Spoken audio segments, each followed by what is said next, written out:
Cuando hablamos de regulación, pues necesitamos siempre expresar lo siguiente. Esta regulación generalmente se ha hecho evidenciable ¿dónde? Normalmente se ha hecho evidenciable inicialmente en células procarióticas. Y por eso que se estableció este mecanismo de codificación asociado a un sistema de regulación por moléculas totalmente diferentes a los ácidos nucleicos. Totalmente diferentes. Esto de acá es un disacario y esto de acá es un aminoácido. Cómo el disacario generaba regulación de un gen y cómo un aminoácido regulaba la regulación de otro gen. Entonces, esto de aquí es lo que finalmente desarrollaron los investigadores franceses para establecer mecanismos que finalmente nos van a permitir regular un gen. Para lo cual establecieron que estas células procarióticas, estas bacterias, siempre van a estar sometidos a cambios de su medio circundante, donde hay presencia de nutrientes, favorecían los mecanismos regulatorios. En ausencia, se activaba una serie de sustancias distintas. La temperatura es otro factor diferente, la concentración de oxígeno igual, el pH también. O sea, había muchos factores que involucraban para que, en este caso, el gen se expresara o no se expresara. Además de eso, empezaba a hacerse notorio una diferencia entre las células eucarióticas y células procarióticas en razón a su regulación. ¿Qué pasaba en las células eucarióticas? Estas células que son multicelulares empezaron a tener influjos adicionales ¿de qué? De factores hormonales, factores de crecimiento, también nutrientes. Pero esto de aquí ya tenía un contexto distinto. ¿La temperatura podría influenciar? Claro que sí, claro que sí. Fíjense, doctores, cómo puede regular. Estamos en época de invierno, hay días que amanecen mucho más fríos que otros días. El día más frío que ustedes han venido a la universidad probablemente ha sido uno de esos días donde la temperatura ha estado casi 10 grados, 12 grados. Y cuando han salido de su casa temprano, que han estado en el paradero de repente formado más de 10 minutos, iban a sentir una sensación. La sensación, ¿cuál es esa sensación? Las ganas de nutricionar. ¿Les ha pasado? No les ha pasado, ¿no? En el caso de los varones buscan un poste y orinan ahí. En el caso de las chicas lo que hacen es esperan, hacen una vasoconstricción del esfínter a nivel de vejiga y finalmente llegan hasta la universidad y ahí evacúan. Pero lo cierto es que el estímulo está dado. ¿Y el estímulo por qué se dio? Porque finalmente temperatura, correcto, terminaciones nerviosas, correcto, corpúsculo de grado, muy bien, sensibilidad, perfecto. Eso donde lleva el cortical, sensación de situación. Eso va a tener una conexión con vías hipotalámicas, sí. En las vías hipotalámicas que están los centros que producen hormonas. ¿Qué hormonas se produce a nivel del hipotálamo? Vasopresina. Obviamente, la vasopresina, ¿qué es lo que hace cuando sale? Sale para recapturar el líquido a nivel renal. Pero cuando llega ese estímulo, se suspende la acción para que se produzca la vasopresina. Por consiguiente, disminuye la cantidad de vasopresina y la persona pues está miccionando todo lo que está filtrando y en este caso el riñón, no tiene capacidad de concentración de orina. Llega más cantidad de agua, en este caso orina a la vejiga se hincha y aparece el estímulo miccional. ¿Qué originó todo eso? Una señal ambiental. ¿Qué llevó información? ¿Para qué? Para codificar y suprimir la actividad de una hormona que normalmente está produciendo. Entonces, son señales ambientales que están influyendo en el ejercicio de una determinada función celular. Entonces, esto de aquí nos obliga a recordar que hay una serie de genes que van a tener características diferenciadas. Por un lado, aquellos que siempre tienen un nivel constante de expresión, que son llamados genes constitutivos, aquellos que se inactivan o activan en determinadas circunstancias, son llamados genes inducibles, y aquellos genes activos que se pueden ser silenciados, que son genes represibles. Estos tres tipos de genes existen de manera muy importante en toda la extensión de mi estructura genómica. Entonces, cuando yo hablo de tipo de genes, estoy graficándolo de esa forma. Y cuando hablamos de este proceso, pues caramba, la regulación de la expresión de genes está principalmente en esta etapa de transcripción. O sea, yo digo, este gen se activa, va a ser dependiente si esa parte que debe ser activado, finalmente está en condiciones óptimas de ser traducido, de ser copiado. Y solamente va a ser copiado en la medida que hay transcripción. Si no hay transcripción, no hay copiado. Por consiguiente, no va a llegar a ribosomas, el ribosoma jamás va a estructurar la proteína final. Y lo que estamos considerando aquí es transcripción. Regulación, de todas maneras, está asociado a la transcripción. Tengo acá el ADN, hay regulación transcripcional, tengo el ARN mensajero, finalmente tengo el proceso de la proteína y el efector de la proteína. Y esas son regulaciones transcripcionales. Recordando un poquito cómo es el mecanismo de copiado, ustedes recuerdan que cuando hablábamos de ADN, para que se inicie el proceso de transcripción, habíamos hablado de dos secuencias de nucleótidos importantes que le llamaban caja TATA y la caja CAT, que es la que finalmente el punto de reconocimiento para que la estructura de la ARN polimerasa lo identifique y finalmente inicie el copiado. Y eso está un poquito más alejado del punto de inicio del copiado para que se forme el ARN mensajero. Eso es dentro de la secuenciación de la regulación, donde en las estructuras del promotor de la célula procariótica. Muy bien, esto de aquí que estamos intentando graficar se visualiza también en lo que corresponde a la regulación, donde va a haber activadores y va a haber represores. Todos los activadores van a aumentar la velocidad de síntesis del ARN mensajero, mientras los represores van a disminuir la síntesis del ARN mensajero. Acá cuando estamos hablando de regulación, estamos hablando siempre de transcripción. La regulación está en la transcripción. O aumenta la cantidad de ARN mensajeros o suprime la cantidad de ARN mensajeros. Este concepto es lo que Jacques Mondel, los franceses que desarrollaron estas técnicas, nos permitieron conocer. ¿Cómo fue esto? Primero observaron lo siguiente. Todo ARN mensajero, sobre todo ARN polimerasa, copia al gen respectivo. Pero para esto yo necesito reconocer la zona del promotor desde el punto de inicio. Región CAX o región TATA. Es una zona que finalmente ha sido identificada como punto de reconocimiento para que se inicie el copiado en el gen. Normalmente puede estar haciendo copias de ARN mensajero, pero cuando yo tengo un factor activador, este ARN polimerasa acelera su copiado. Copia de manera mucho más intensa. Esto es lo que se llama el concepto de activador. Cuando yo tengo el otro factor, que es un factor represor, pues caramba, esto estaba copiando de manera discreta, pero aparece un represor e impide que se inicie el copiado. Aquí no va a haber producción de cambio. Esto lo demostraron Jacob Montel de Wolman cuando hicieron los estudios respectivos en células procarióticas. ¿Y ellos trabajaron en qué? Trabajaron en Escherichia coli. ¿Y qué pasaba con la Escherichia coli? Empezaron a asociarlo con la lactosa y empezaron a ver algunas cosas que son interesantes. Jacob Mendel, ambos son franceses. Pero ¿qué observaron ellos en esto? Observaron que la Escherichia coli crecía cuando había glucosa. Si crecía significa que se estaba multiplicando, ¿verdad? Entonces significa que es una célula que está usando algo de ese medio para seguir manteniendo su actividad. Pero, además decían, pero, si no la hay y hay lactosa, también crece con lactosa.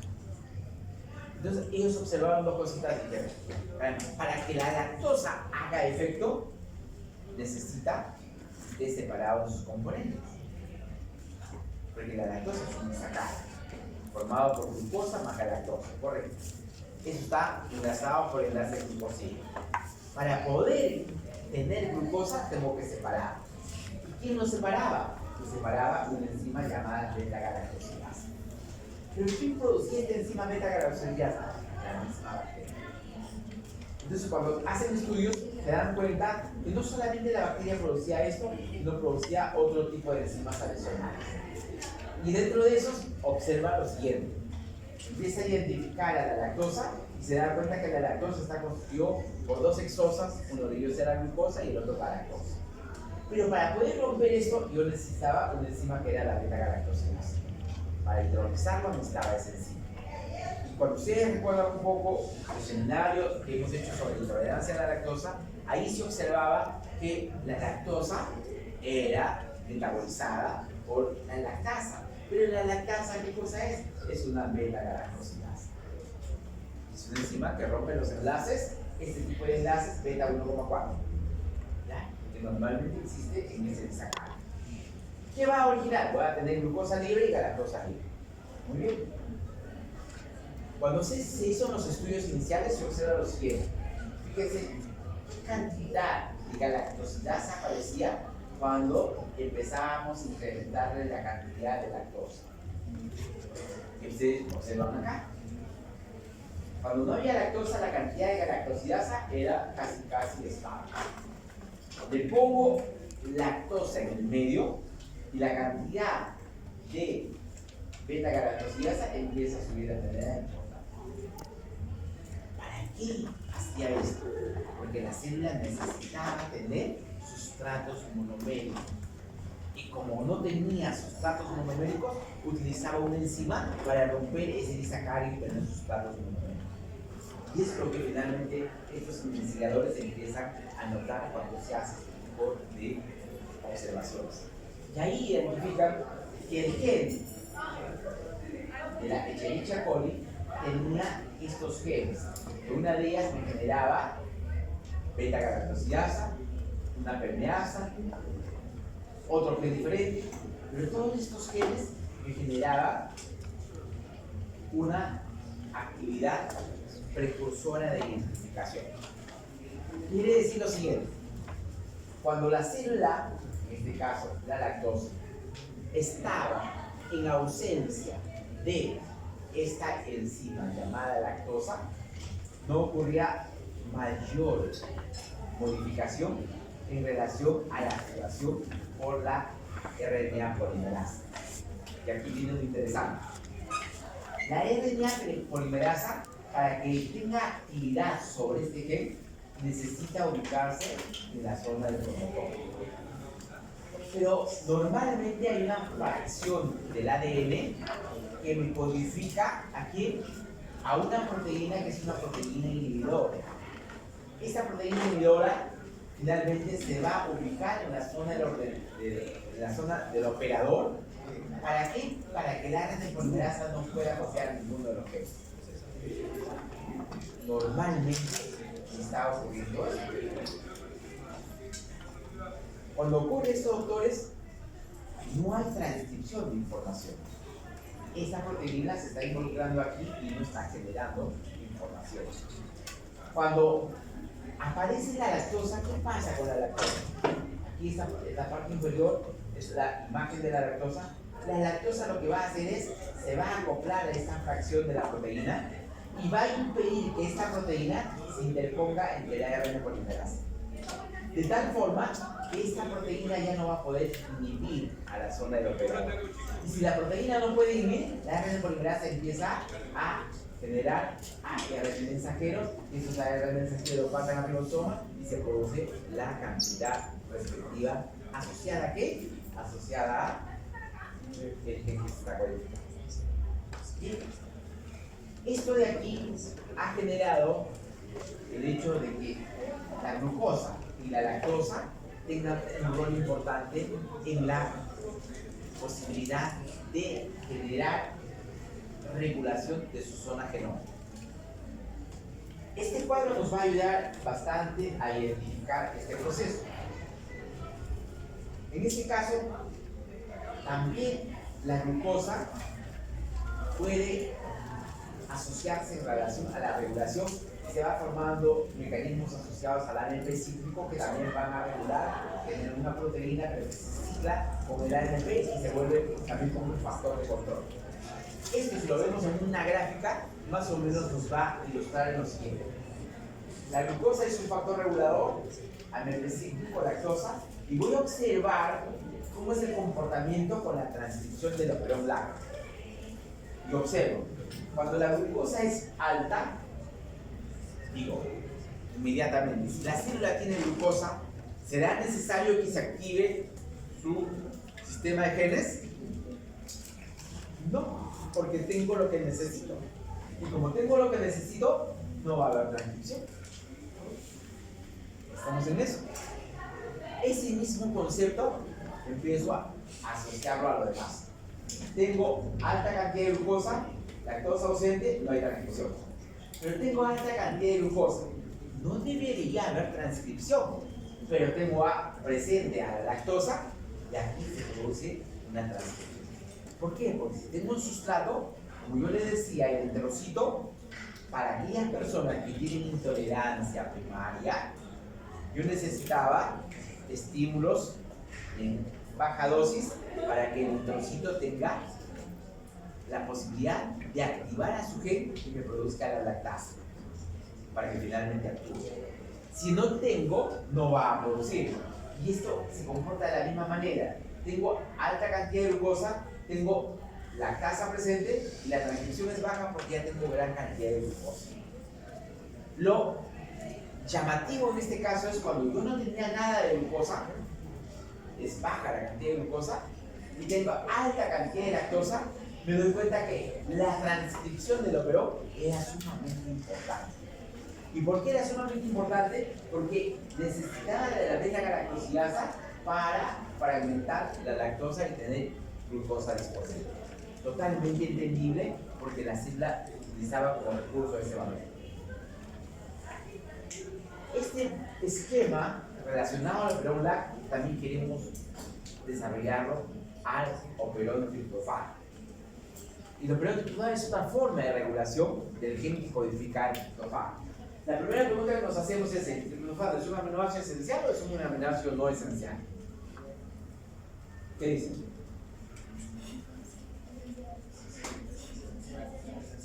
Es esencial, correcto. Pero fíjense acá, para nosotros es esencial, pero para la bacteria no es esencial.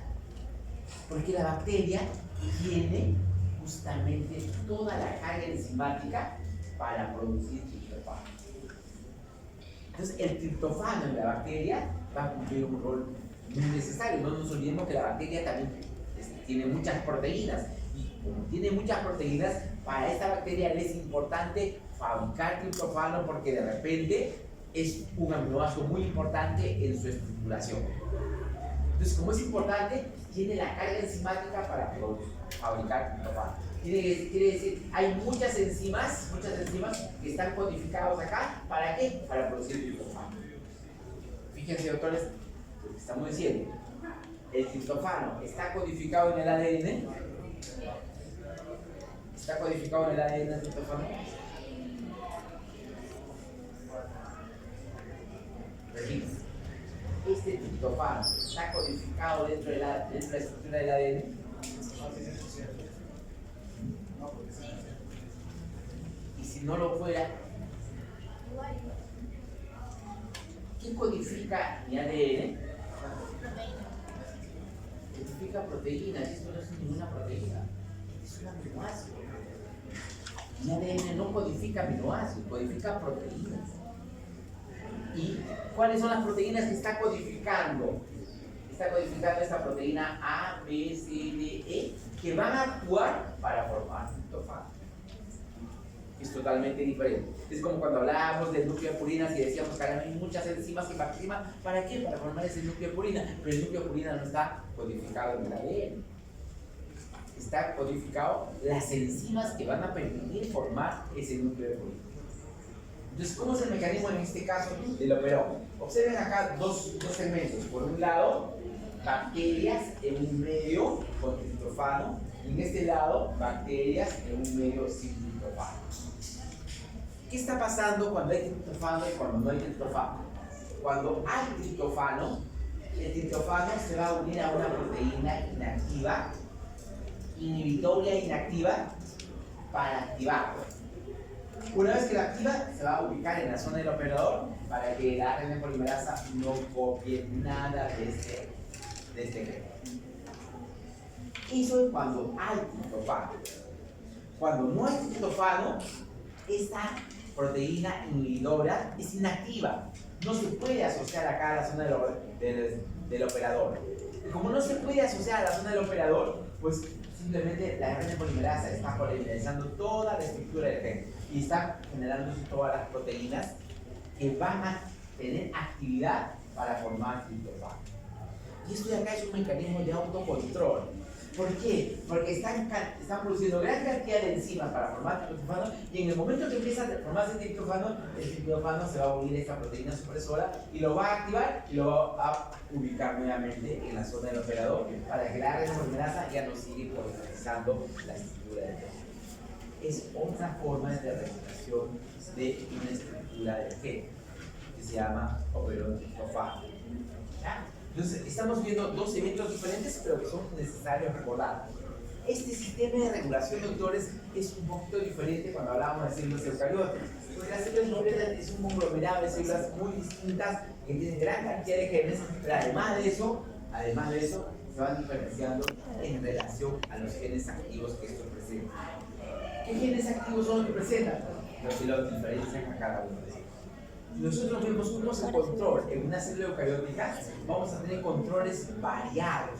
¿Desde cuándo? Desde el momento que se empieza a intentar hacer el copiado del ADN, aquí empieza el primer control, es el primer control transcripcional.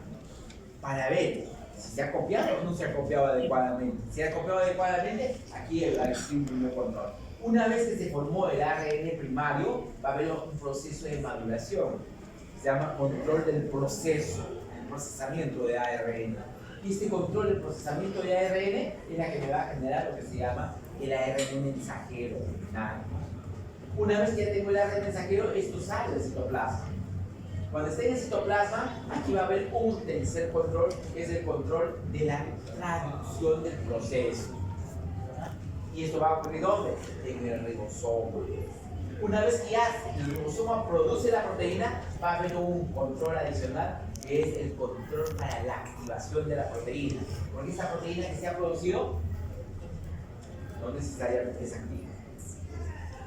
Pero finalmente, si lo fuera, también va a tener un control para inactivar. Todo va a depender de las características que está ocurriendo acá. Y aquí es donde se juntan los controles asociados a las chaperonas, las chaperoninas. Y finalmente le va a dar la configuración final para que la proteína tenga actividad. Entonces, la expresión de genes está asociada en ello. Acá yo tengo una molécula que es muy grande, que es la molécula que tiene que ver con la albúmina, que es una proteína que finalmente lo produce de manera importante el hepatocito. Este hepatocito está produciendo esta importante proteína, que tiene una vida media aproximadamente de 7 a 8 horas aproximadamente. Esta es una proteína que finalmente está recambiándose permanentemente. Y al recambiarse permanentemente está generando cambios importantes en este tipo de secuencias. Ahora, la pregunta que nos hacemos es, decimos, esta proteína que tenemos acá, que se está tratando de decodificar, es el resultado de que ha habido un copiado previo. Pero acá viene lo interesante. La regulación de proteínas, cuando tenemos muchos genes, está bastante asociado a diferentes segmentos del ADN. Entonces, observemos aquí, esta es la molécula de la albúmina, el gen que se va a codificar en la albúmina. Esta zona, que es la zona del operador en la albúmina, para que la ARN polimerasa pueda copiar, está recibiendo influencias de genes cercanos, de genes bastante distantes, mucho más distantes, y voy viendo que hay muchos factores que están regulando la actividad de esta RNA polimerasa. Y eso es lo que normalmente existe a nivel funcional con todos los genes que nosotros tenemos. Yo tengo el gen de insulina que para producir insulina, pero ese gen de insulina está influenciado por el gen que está produciendo el receptor de insulina, o por el gen que está recibiendo factores de crecimiento asociados a la insulina, o por otro gen que está distante, muy distante, pero que finalmente está favoreciendo su actividad o está favoreciendo su inhibición, su represión. Entonces, cuando hablamos de genes, estamos siempre haciendo mención de todos estos datos. Aquí vale la pena recordar cómo es la estructura funcional en relación a quiénes, en relación a dos células que característicamente, genéticamente están con toda la carga que representa al individuo, pero que funcionalmente se diferencian en razón a sus genes activos. Yo tengo las células hepáticas y en las células hepáticas me están produciendo genes para producir albúmina. Pero las células del cristalino no nos producen eso, porque en el momento en que lo produciera esta célula de cristalino y de la albúmina, ninguno de nosotros tenía capacidad de verlo.